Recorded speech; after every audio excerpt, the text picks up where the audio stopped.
Guys, আজকে একটা new blog নিয়ে চলে আসলাম। আজকে যাব খেলা করতে কিংবা খেলা দেখতে। সবাই ভিডিওটার সাথে থাকেন। আমরা একটা বাগানে খেলা করি ছোটরা। আমরা বাগানে চলে আইছিলাম।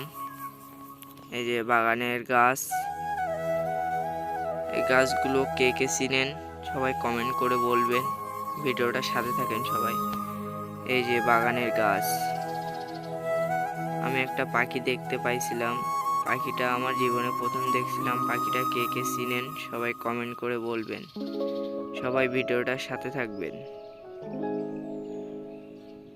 আমাদের খেলা আজকের হলো না, তাই যাব পাড়া প্রতিবেশীদের ফসল লাগানো হয়েছিল, তাই একটু দেখতে চলে গেছিলাম। আমি যাই নাই, মেলা দিন পর আসছিলাম, এই জন্য একটু ভিডিও করছিলাম। এই যে অনেকের ফসল বাড়ি তোলা হয়ে গেছিল, অনেকের ফসল তোলা হয় নাই। আমি এখন চলে যাব বাড়িতে। কে কে ভিডিওটা লাস্ট পর্যন্ত দেখছেন সবাই কমেন্ট করে বলবেন।